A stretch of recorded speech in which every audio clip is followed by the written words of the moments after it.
시적으로 안녕하세요. 안녕하세요. 잘 지내셨습니까? 네. 예, 오늘 상훈 학생 얼굴이 밝아요. 네. 복습이 아니군요. 예, 네. 두 번째 주. 네. 예, 또 반갑습니다. 왔습니다. 네. 예, 복습 네. 순서죠? 예, 복습이라는 복습하고. 큰 집을 졌지만 또 왔습니다. 듣고 네. 싶어서. 예, 그럼요. 그쵸, 마태복음의 마지막을 함께 하는 거예요. 영광입니다, 네. 진짜로. 어떻게 함께, 보면 정말 함께. 가장 정말 클라이막스라고 할 수 있는 정말. 예, 예. 복습합시다. 네. 저는 일단 순서는 조금 다를 것 같은데 뭐 하여튼 열심히 빼먹는 게 있더라도 한번 해보겠습니다. 일단 그 예수님 십자가에서 그 돌아가심은 이제 그 예수님의 고통보다는 수치와 모욕이 거기에 더 중점을 둬야 된다고 하셨는데요. 일단 그 십자가 형벌이란 거는 그 언덕에 이렇게 세워져 있는 십자가는 있지만 이거는 죄인이 직접 지고 벌거벗은 몸으로 온갖 이제 조롱과 멸시를 당하면서 언덕으로 올라가서 직접 거기 이제 박히는 그리고 또 박힐 때는 또 헐벗죠. 네. 예, 그리고 쉽게 죽지도 않습니다. 네. 네, 그 시간이 모두 다 모욕이고 조롱으로 이제 채워지겠죠. 네, 근데 이 마태복음은 수미상관을 이루고 있습니다. 그래갖고 마태복음 처음과 끝을 보면 하나님께서 함께 하시겠다는 걸로 앞뒤가 이렇게 상관을 이루고 있는데 그 가운데에 이제 예수님의 죽음이 있는 건데 네. 예수님께서는 말하자면 이제 버림을 받으신 거죠. 네. 버림을 받으시는데 거기서 이제 예수님이 돌아가시 전에 그 말씀을 십자가 위에서 하시잖아요. 그 엘리 엘리 라마 사박단이라는 말씀하시는데 이 말씀이 이제 하나님 이제 어찌하여 나를 버리시나이까. 근데 사실 예수님께서는 전에는 하나님이라고 부르시지 않으셨단 말이에요. 항상 아버지라고 부르셨는데 여기서는 이제 하나님이라고 부르신 건 뭘 뜻하냐면은 메시아적 입장에서 이제 인간들의 죄를 다 사하고 가신다는 뜻을 가집니다.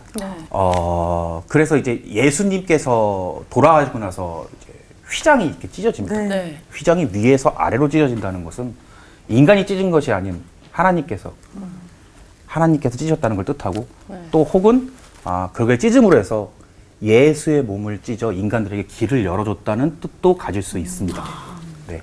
그리고 그 마태복음 여기 저희가 저번에 공부한 데에는 안 나와 있는데 이제 돌아가시고 나서 세상이 아주 깜깜해졌다는 표현이 있는데 그거는 이제 어떤 분이 이제 그 문예적인 느낌으로 말씀하시기를 아들을 보내시고 차마 그 모습을 볼 수 없어 등을 돌리신 하나님의 어떤 그런 거를 뜻하는 거다라고 했습니다. 그 제가 좀 빼먹은 게 좀 많이 있는 것 같은데. 아니, 너무 잘해요. 먹어도 되는데 뭘 느끼셨어요, 그래가지고. 그리고 제일 중요한 게 네. 있네요. 고맙습니다. 네. 예수님께서 그 저희들의 죄를 지고 돌아가셨잖아요. 일단 깨끗이 지고 한 번에 딱 돌아갔다는 게 제일 중요한 거고, 그리고 또 제일 중요한 거는 성경이란 건 그 인간들 군상의 그 인간들의 얘기를 통해서 하나님의 말씀을 전달하는 겁니다. 그렇기 때문에 우리는 그걸 깨닫고 우리가 일상생활에서 하는 행동이나 말 등이 하나님의 뜻을 전하는 사람이 되도록 항상 노력하면서 그런 의무감을 갖고 살아야 되고. 요 뒷부분만 나갈 것 같죠? 굉장히 긴데요. 예, 저기 장광우 학생 안 나와도 되겠어요. 정리를 너무 그러니까요. 차분하게 근데 이 잘해요. 복습 천재가 오셨네. 야. 예, 이게 사실 마태복음을 첫 시간부터 쭉 들어도 이 복습이 쉽지 않은데 잘하셨어요. 정말. 네. 감사합니다. 예. 오늘 수업 마태복음 81강 부활하신 주님의 이상한 부탁. 자, 오늘 28장 우선 16절서부터 20절까지 우리 상훈 학생부터 읽도록 하십시다. 11 제자가 갈릴리에 가서 예수께서 지시하신 산에 이르러 예수를 배웠고 경배하나 아직도 의심하는 사람들이 있더라. 예수께서 나와 말씀하여 이르시되 하늘과 땅의 모든 권세를 내게 주셨으니 그러므로 너희는 가서 모든 민족을 제자로 삼아 아버지와 아들과 성령의 이름으로 세례를 베풀고 내가 너희에게 분부한 모든 것을 가르쳐 지키게 하라. 볼지어다 내가 세상 끝날까지 너희와 항상 함께 있으리라 하시니라. 아멘. 아멘. 이 이상한 예수님의 부탁이 오늘 우리들에게 뭘 뜻하는가를 좀 보도록 하십시다. 16절을 보시면 일단 몇 제자로 시작이 되죠? 열한 제자. 예. 유다가 없어서 그렇죠. 그렇죠. 유다가 결혼이 됐죠. 네. 그러니까 뭔가 11제자 하면 좀 아구가 안 맞는 것 같고 허전합니다. 불완전하죠. 그렇죠. 예. 예. 12를 굳이 채운 것은 이 완전한 수이기 때문에 그렇죠. 12를 채웠어요. 그러면 사도행전에 보면 결국 12를 채우죠. 네. 마띠아를 뽑아서 12를 채웁니다. 그렇게 마무리를 좀 했으면 얼마나 좋을까요? 예? 근데 굳이 11제자를 밝힙니다. 이거는 뭘 설명하고 싶었을까요? 나머지 한 명이 나머지 저희다. 한 명 우리다. 뭐야? 왜? 그렇게도 해석이 되나요? 아니긴 또 뭐 아니에요. 이것은 불완전성. 불완전성. 누가? 우리가. 그렇죠. 저희가. 네. 우리가. 그러니까 맞는 얘기예요. 우리가 다 불안하잖아요. 연약하고 부족하고. 네, 네. 네. 그걸 이제 지방 사투리로 모질이라 그러죠. 많이 들어봤는데. 모질이 많이 그게 모질이가 그런 그게 어디도 방언입니까? 전라도 방언입니까? 전라도. 전라도 맞습니까? 모질이가. 그 요즘 그 말 많이 씁디다 또. 예. 왜 근데 나는 많이 들었지? 구시기하다. 사실 11제자라는 말 속에 이 수치 속에 드러내고 싶은 것은 불완전성. 왜 불안했죠? 이분들이? 그렇게 장담하고 결심하고 해도 금방 변질되고 무너지고 네. 마지막에는 예수님 돌아가실 때. 다 도망가. 구속의 역사를 위해 십자가에 지러 가시는데 다 도망갔어요. 네. 한 명도 남지 않고 심지어는 늘 이너서클식으로 데리고 다니던 그 베드로마저도. 그런데 잘 보세요. 몇 절을 보시냐 하면 10절을 보세요. 10절. 홍가람 학생이 한번 읽어주실까요? 네. 마태복음 28장 10절. 이에 예수께서 이르시되 무서워하지 말라. 가서 내 형제들에게 갈릴리로 가라 하라. 거기서 나를 보리라 하시니라. 근데 이런 제자들을 예수님이 지금 뭐라고 불러주고 있어요? 형제. 형제들. 예수님의 죽음은 이런 불완전한 인생들을 뭘로 묶어놨어요? 형제. 그리스도와 형제로 묶어놨어요. 그러니까 우리는 완전하진 않지만 어떻게 됐어요? 온전해졌죠. 제가 언젠가 누가복음 15장을 설명하면서 완전과 온전의 차이를 어떻게 설명했는가 하면 우리는 완전하지 않아요. 네. 그러나 온전해질 수 수 있는 있다. 방법은 딱 하나예요. 아버지 집으로 들어가는 겁니다. 네. 그럼 온전해져요. 거기엔 모든 게 다 가능하고 모든 게 풍족해요. 각자는 불완전하지만 완전할 수 없지만 우리는 그리스도와 연합되는 순간 온전해질 수가 있습니다. 그래서 예수님이 이 불완전의 상징적인 11제자들에게 뭘로 불러주고 있어요 지금? 형제.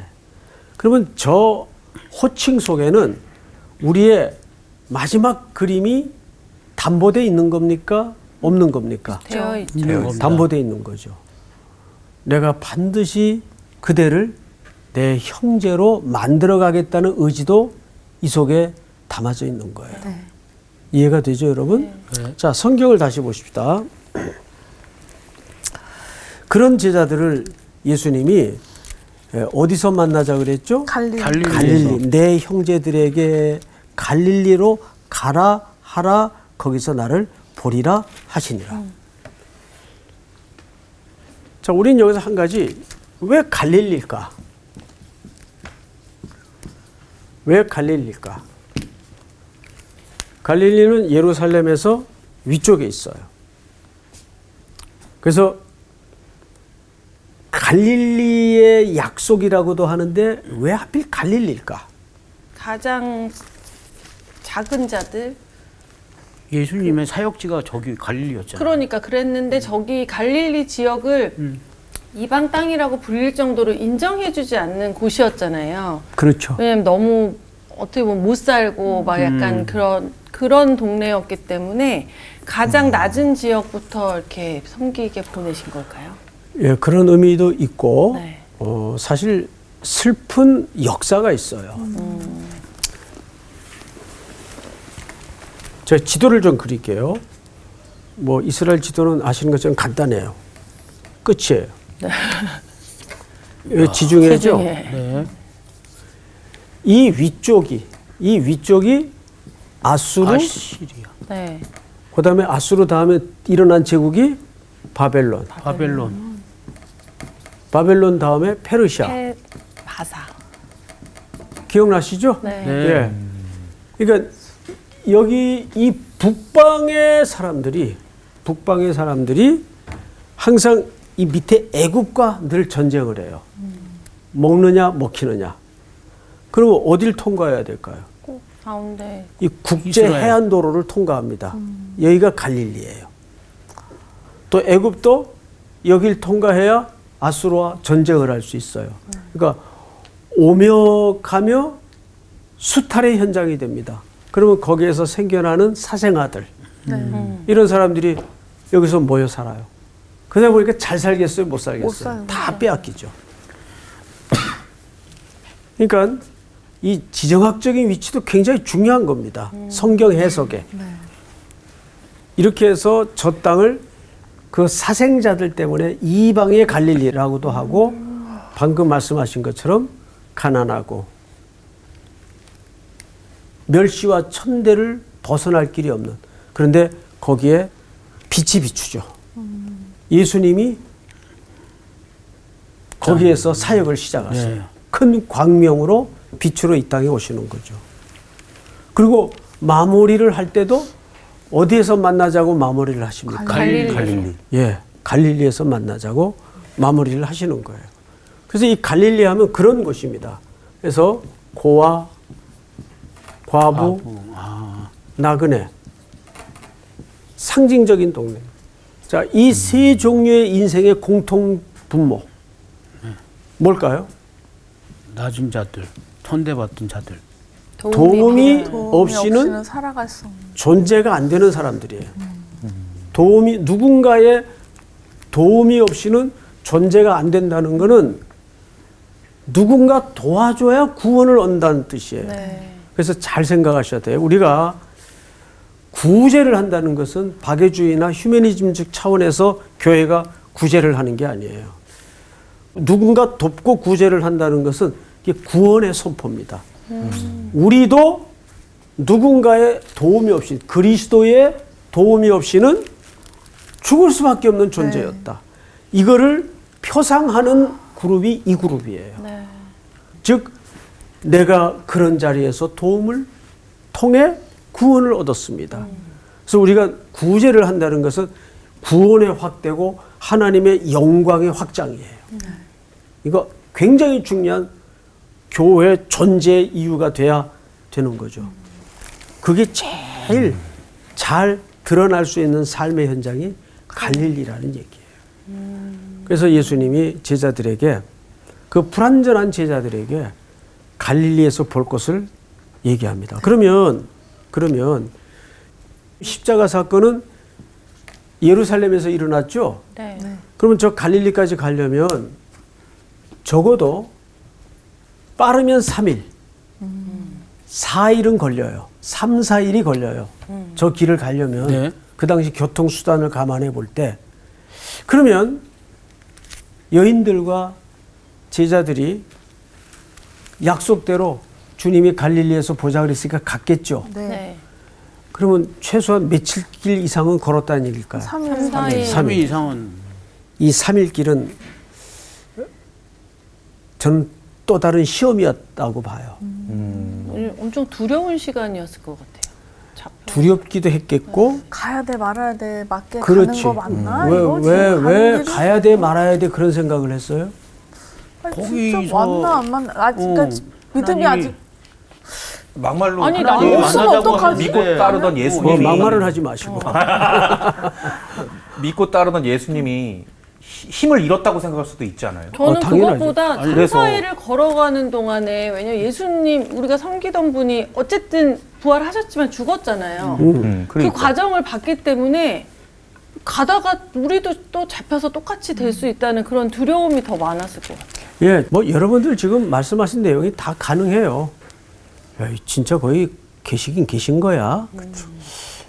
아, 부활했다는데 우리가 본 게 맞긴 맞는 거야. 왜 하필 갈릴리에서 보자 그러지? 별의별 의구심을 키워가면서 그 길을 왜 안 갔겠어요? 갔단 말이에요. 자, 근데 성경을 잘 보십시다. 네. 16절로 이제 오늘 본문이죠. 첫 절. 11 제자가 갈릴리에 가서 도착을 했네요. 그죠? 네. 예수께서 지시하신 산에 이르러 누구를 배웠어요? 예수를 그래서 배웠고 이 산은 어떤 산인가 궁금하죠. 네. 이 산은 예수님이 제자들을 앉혀놓고 마태복음 5장서부터 7장까지 가르치던 얕은 산. 그 산상설교의 현장이라고들 학자들은 얘기합니다. 그러나 성경이 명시적으로 얘기를 안 했을 뿐이지 거의 그 학설이 맞다고 보는 거죠. 자, 그런데 마태복음 5장에서부터 7장까지 예수님이 산상의 설교를 마치고 나서 사람들의 반응이 어땠나요? 자, 7장을 다 건너가 보십시다. 마태복음 7장. 우리 수희 학생이 28절, 29절을 읽어주세요. 네. 예수께서 이 말씀을 마치심에 무리들이 그의 가르치심에 놀라니 이는 그 가르치시는 것이 권위 있는 자와 같고 그들의 서기관들과 같지 아니함일러라. 여기 주목할 표현이 뭐냐면 뭐와 같고 권위, 있는 자와 있는 자와 같고 권위라는 말 권세라는 얘기거든요. 권세 있는 자, 권위 있는 자와 같다라는 느낌을 받았어요. 고백하는 거예요. 예. 청중들이. 자, 그런데 오늘 마태복음 28장을 마무리하면서 그 표현이 그대로 나와요. 자, 18절. 예수께서 나와 말씀하여 이르시되 하늘과 땅의 모든 뭐를? 권세를 내게 주셨어요. 그러니까 이 권세는 그 사람들이 산상설교에서 경험했던 그 권세입니다. 그거를 다시 이 산에서 갈릴리 사람들에게 이제 분여해 주는 겁니다. 자, 마지막 절 보세요. 17절. 예수를 배웠고 경배하나 아직도 의심하는 사람들이 있더라. 자, 여러분. 우리는 보통 증거를 보면 믿는다 그러죠. 네. 그렇죠. 네. 증거가 믿음의 근거가 되지 않습니다. 봤는데도 이렇게 못 믿는 거예요. 그럼 보고도 못 왜냐면 믿는데. 본인의 이성적인 생각과 너무 다르니까 인정을 못 하는 건가요? 그러니까 우리의 믿음의 근거는 증거가 돼서는 안 돼요. 내가 증거를 봤냐 못 봤냐. 아니, 이스라엘 백성들처럼 광야에서 맞죠. 그렇죠. 하나님의 네. 살아계신 증거를 다 봤는데. 목격하고 경험한 사람들이 어디 있어요? 근데 그들이 옳게 한 번이라도 하나님을 믿었나요? 아니요. 안 믿었어요. 그러니까 눈으로 목격한 증거가 믿음의 근거가 될 수는 없어요. 그러면 향기 학생, 뭐가 증거가 돼야 될까요? 뭐가 근거가 돼야 될까요? 살아있는 말씀. 이 꼴로 예수님? 말씀도 틀린 대답은 아닌데 그 말씀을 실체? 우리가 보면서 네. 읽으면서 공부하면서 그 말씀을 열어주고 깨닫게 해주시는 분이 누구예요? 성령님. 성령님이죠. 그러니까 우리 믿음의 증거는 성령님이 근거가 돼야지 내가 봤느냐 안 봤느냐 체험을 했느냐 맞아. 안 했느냐가 근거가 될 수가 없어요. 많은 성도들이 여기서 속아요. 눈으로 봤다고 사실이라고 막 복복 사실 맞아요. 그러면 홍가람 학생 네. 귀신도 역사를 해요 안 해요? 해요. 있긴 있다고 들었습니다. 너무 순진하게 대답하셔가지고 제가 당황했습니다. 귀신도 역사를 하죠. 네. 그러나 그 진리는 아니거든요. 맞아. 그쵸. 사실은 맞는데 진리는 아니에요. 그렇죠. 예, 그런 표현이에요. 그러니까 우리가 정리를 하자면 보고도 의심하는 사람이 있었다는 얘기는 보는 것으로 체험한 것으로 믿음이 생기는 게 아니라는 얘기예요. 고린도전서 12장에 보시면 제가 그냥 읽어드릴게요.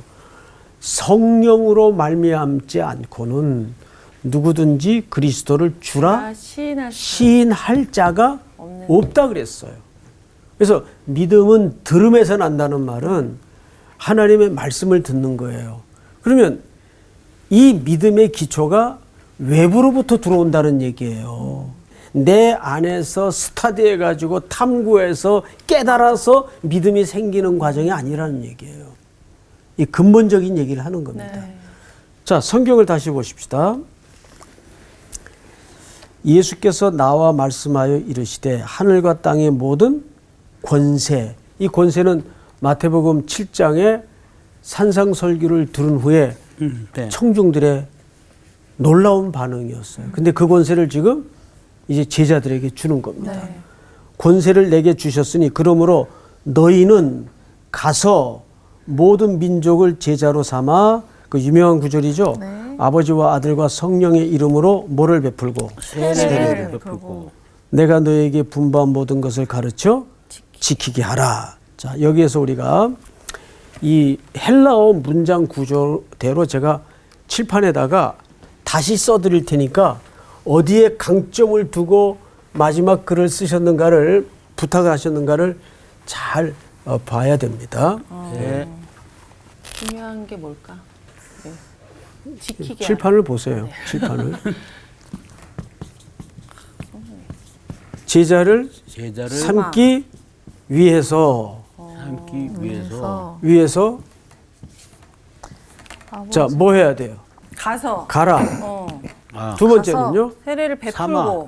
그렇죠. 세례를 주고 베풀고 네, 모든 것을 가르치고 가르치라. 네. 지키게 하라. 우리가 보통 이 본문을 읽을 때 이제 선교 파송할 때, 선교사님 파송할 때 전형적으로 인용하는 구절 중에 아주 유명한 대표적인 네. 구절입니다. 이 표현 때문에 그래요. 이 가라라는 동사 때문에. 그런데 헬라어 문장 구조를 보면 여러분 이해하기 쉽기 위해서 제가 이제 한글로 표현을 했지만 이렇게 돼 있어요. 제자를 삼기 위해서 가고, 예? 제자를 삼기 위해서 세례를 주고, 예? 제자를 삼기 위해서 가르치라 그 말이에요. 그러면 이 모든 세 개의 동사는 어디에 전부 종속되는 거예요? 제자를 삼기 제자 삼는 게 네. 주동사예요. 이건 종속된 거예요. 그러니까 가는 거, 세례 주는 거, 가르치는 게 목적이 아니고 저 포인트가 아니고 이게 포인트네요. 제자를 삼는 게 목적이란 말이에요. 이제 가라가 제일 먼저인지 알았어요.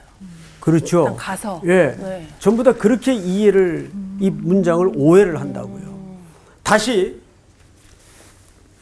이 제자를 삼으라는 말에 이 세 가지 동사가 종속돼 있다. 그걸 풀어서 설명을 하자면 제자를 삼기 위해서 가야 되고, 제자를 삼기 위해서 세례를 베풀고, 돼. 제자를 삼기 위해서 가르치는 거예요. 그런데 출애굽기라는 구조를 봐도 똑같아요. 여러분 홍해를 왜 건넙니까? 가라 오셨습니까? 그냥 가라 그랬으니까 그 왜 가라 그랬죠? 살기 위해서. 홍해를 걷는 것은 고린도전서 세례. 10장에 보면 세례. 세례죠. 네. 10장 3절까지 보면 이렇게 돼 있어요. 너희가 다 못에 속하여 구름과 바다에서, 구름은 그것도 물이죠. 네. 그러니까 구름과 바다에서 뭘 받고? 세례를 받고 그랬어요. 이 홍해 사건은 이렇게 되는 거죠. 그림을 그리자면 애굽이에요. 그렇죠? 네. 네. 애굽인데 이스라엘 백성들이 어디를 향해 가죠 지금? 광야. 가나안 땅. 광야가 목적지가 아니고 가나안. 가나안이 목적지죠. 여긴 광야겠죠? 네. 광야, 가나안이 목적지예요. 가나안을 가려면 광야를 건너야 돼요. 네. 그 광야를 건너기 전에 어디를 나와야 될까요? 홍해. 애굽을 나와서 홍해를 건너야 돼요. 그러면 애굽은 400여 년 동안 여기 종살이 하던 데입니다. 네. 예? 모든 세상의 감독과 관리 체제 아래 효율을 위해서 생산을 경쟁해야 되고 그 고통이 얼마나 압박감이 심했는지 오랜 세월 그들은 부르짖고 울부짖고 통곡을 했다고 그랬어요. 네. 자, 이렇게 해서 애굽에서 하나님의 은혜로 어린 양의 죽음의 밤을 지나 홍해를 건넙니다. 여기에서 우리가 주목할 것은 홍해를 건너기 전에 유월절이라고 불리우는 어린 양을 잡아 문설주에 발라요. 이게 유월절 절기의 모형이 되죠. 네. 그러면 어린 양의 죽음을 통해서 어디를 건너요? 홍해를 건너요. 홍해를 건너요. 홍해를 건너는 게 목적이 아니에요. 어린 양의 죽음을 기념하는 유월절 밤을 지나 홍해를 건넜다는 것은 홍해를 건넌 게 구원의 조건은 아니에요. 네. 무슨 말인지 알겠죠? 네. 구원의 조건은 어린 양의 죽음이에요. 그 홍해는 뭐냐? 구원받은 자의 표입니다. 우리 가람 형제 네. 사랑하면 네. 그걸로 끝나는 게 아니라 사랑의 표현으로서 결혼식을 하죠. 그렇죠. 예, 그런 거예요.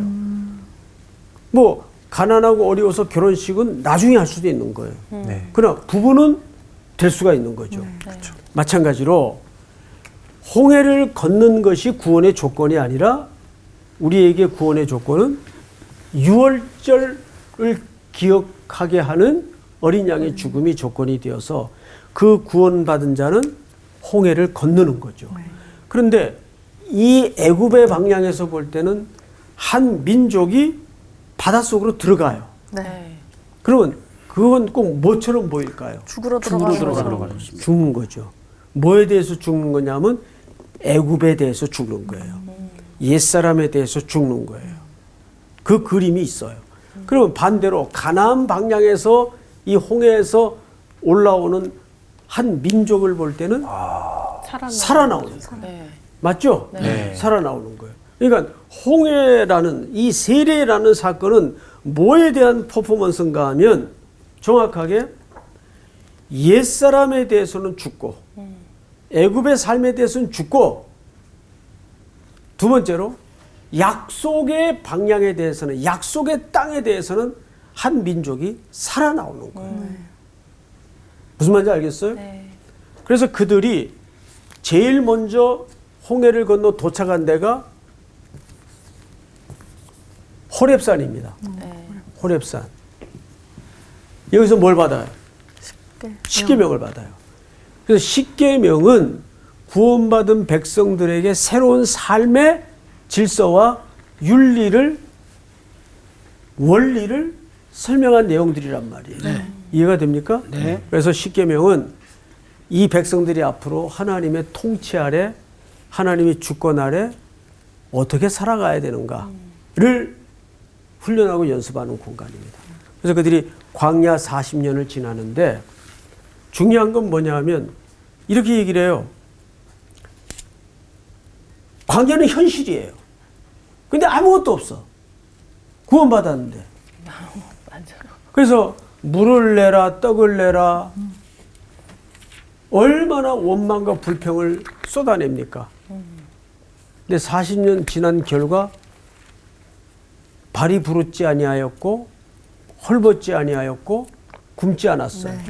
매일 하늘에서 만나가 펄펄 내려와요. 네. 그걸 제일 먼저 목도한 민족이 이스라엘 민족이에요. 그렇죠.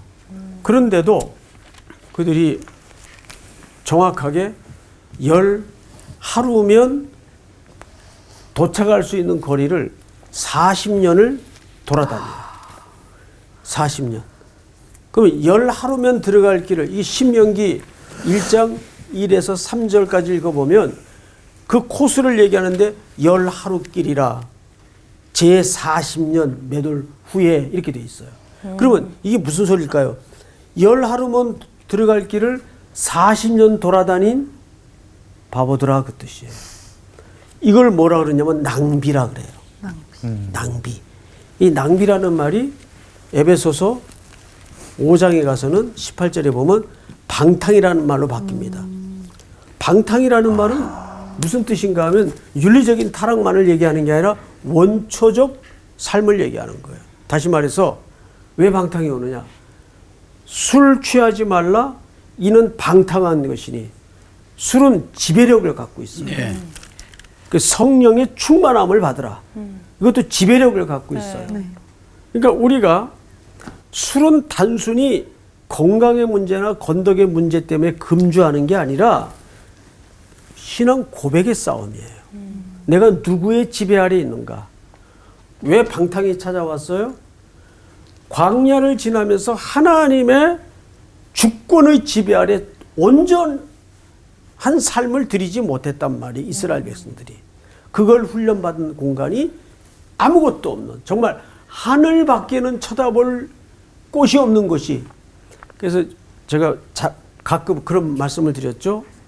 우리 CCM 노래 가운데 세상 소망 다 사라져가도 다 사라져야 돼요. 세상 소망이 사실은 그거 사라진다고 아쉬워할 게 아니라 그래야 누구만 오로지 바라볼 수밖에 없어요. 그래야 하나님만 바라볼 수밖에 없어요. 그래서 여러분 예수님이 공생이 시작하시면서 첫 시험을 받을 때 가장 큰 시험이 뭐였어요? 돌을 명해서 떡덩이가 되게 하라. 그거 홍가람 학생한테 사탄이 시험하면 시험 될까요? 안 되지. 어차피 못하는데. 말도 안 되는. 네. 말도 안 되는 시험이지. 그런데 예수님은 시험이에요. 왜 시험이었을까? 할 줄 아니까. 할 수 있어. 가능하니까. 그렇지. 할 수 있으니까. 그래서 역설이 있어요, 거기에. 내가 이것도 안 되고 저것도 못하고 하는 게 은혜예요. 예?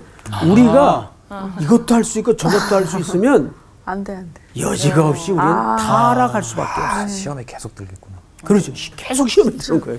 예? 진짜 못하는 게 많거든. 그죠? 제가 항상 우리 이제 두 번째 오셨으니까 그 말을 못 들었을 텐데 자주 했던 말이 뭐냐면 인간은 돈 남고 시간 남으면 죄밖에 짓는 게 없다.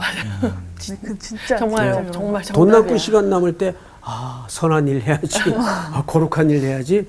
그거 뭐 우리 성서학당 학생들이나 가능할까? 쉽지 않아요. 그래도 장담은 같이. 그래서 안 주시는 거예요. 그래도 예의상 그렇게 말해주는 거예요. 예의상. 자, 그러니까 우리가 성경 공부를 해요. 가르쳐요. 그 가르치는 목적이 뭐예요? 제자를 만들기 위해서 가르쳐야 되고 세례를 베풀어요. 왜 세례를 베풀어요? 제자를 만들기 위해서. 왜 가야 돼요? 제자를 만들기 위해서. 그러니까 전부 여기 걸리는 거예요. 그럼 제자가 뭐죠? 창세기에 보면 12장 빨리 찾아보세요. 우리 향기 학생이 1절 여호와께서 아브람에게 이르시되 너는 너의 고향과 친척과 아버지의 집을 떠나 내가 내게 보여줄 땅으로 가라. 자, 여기서도 가라가 나와요. 네. 가라. 네. 예? 이 가라는 말이 히브리 말로 할라크인데 할라크. 이 말은 그 고동사가 아니에요. 나랑 함께 걷자 그 뜻이에요. 그러니까 성교라는 것도 그렇고 우리의 신앙이라는 것은 지난주에 우리 홍가람 학생이 설명을 아주 잘했는데 이 성경은 사람의 스토리이면서 동시에 그 사람의 스토리를 통해 누구의 스토리를 드러내는 거라고요? 하나님의 스토리. 그렇죠. 그러니까 홍가람의 이야기는 하나님의 스토리가 돼야 되고 이게 중요한 거예요. 조양기의 스토리는 하나님의 이야기가 돼야 돼요. 그러니까 여기서 가라라는 말은 제자를 삼기 위해서 가라는 건데 그건 하나님과 함께 걷는 연습을 해야 된다 그 뜻이에요. 이해가 됩니까? 네. 그래서 어려운 거예요. 맞아. 그래서 하나님과 걸음을 함께하는 게 그래서 어려운 거예요. 그래서 오늘 마지막 마태복음 28장에 보면 뭘로 끝나는가 잘 보세요. 세상 끝날까지 너희와 항상 뭐하리라? 함께 함께 있으리라 하시니라. 자, 여러분, 지난주에도 이 부분에 대해서 우리가 다루었었죠. 마태복음 1장 23절에 예수님은 뭘로 오셨어요? 임마누엘로 오셨어요. 네. 왜? 우리와 함께 하기 위해서. 근데 마지막에도 무슨 약속으로 끝나요? 함께. 함께. 그래서 예수님이 가시면서 누구를 대신 우리 속에 보내셨죠? 성령님을 보내신 거예요. 영원히 내주도록 하기 위해서. 함께 하시기 위해서. 그러니까 우리가 신앙생활을 한다는 것은 무슨 업적을 만들어내고 열매를 만들어내는 게 아니라 그분과 함께 걸어가는 삶을 연습하는 겁니다. 그래서 내가 금은보화를 누리지 못해도 상관이 없어요. 그분과 함께 걷는 거예요. 근데 제자들이 어디서 실패했나요? 겟세마네 동산에 예수님이 강조했던 부분이 뭐냐면 한시라도 나와 함께 할 수 없더냐. 그래서 기도라는 것은 조수희 학생 뭐라 그랬어요? 하나님과 마주하는 것이다. 맞아요, 맞아. 마주 앉는 것이다.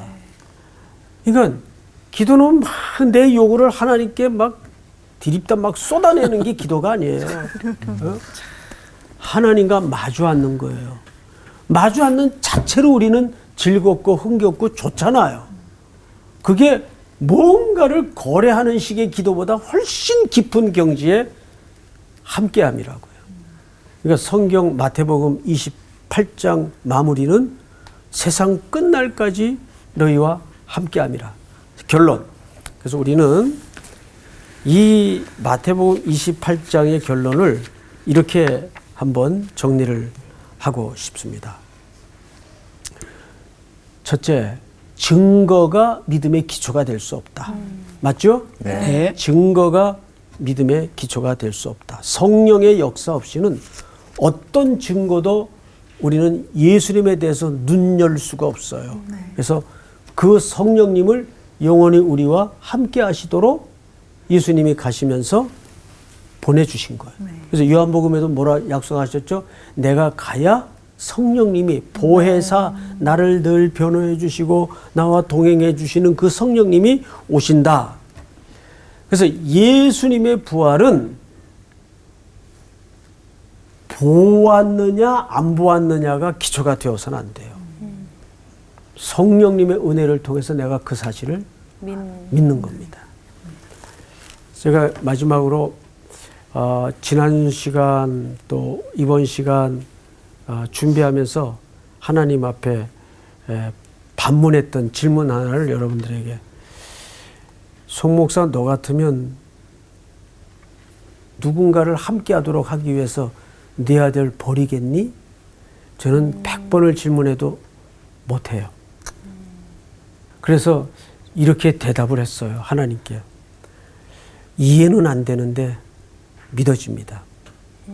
우리가 믿음이라는 건 다 이해가 돼서 믿는 건 아니거든요. 근데 저는 이해는 정말 안 돼요. 그래서 나중에 하나님 앞에 서면 제일 먼저 물어보고 싶은 게 그거예요. 하나님 그때 왜 그러셨어요? 왜 아드님을 그렇게 버리셔야만 했어요? 그래야만 우리가 함께 할 수 있기 때문이라는 사실은 제가 믿는데 어떻게 그럴 수 있었어요? 그걸 참 여쭤보고 싶어요. 우리와 함께 하시기로 약속하신 분입니다. 그 약속이 흔들릴 약속이 아니에요. 믿으십니까? 네. 아멘. 여러분들의 또 한 주간의 삶에도 그런 동행의 은혜가 있기를 소원합니다. 오늘 공부는 여기까지. 감사합니다. 감사합니다. 마태복음이 이렇게 또 끝나네요. 이렇게 끝나네요. 정말 마태복음 보기를 마치면서 정말 너무 은혜스럽고 진짜 이런 시간에 함께 할 수 있어서, 여러분들과 함께 할 수 있어서 너무 기뻤습니다. 네, 그리고 맞아요. 혹시 이 방송을 보고 네. 너무 은혜 받으시고 하신 분들은 다시 보기가 됩니다. 그렇죠. 네. 마태복음 부분을 네. 또 쫙 보시면은 앱을 다운받으시면 돼요. 좋으실 것입니다. 네. 그래 어쨌든 다음 시간에 또 어떤 성경의 어느 부분을 우리가 또 배울 수 있지 그렇죠. 너무 기대가 되는데 네 기대하면서 또 한 시간 잘 보내면 좋을 것 같아요. 네. 다음 시간에 책거리 만세. 아주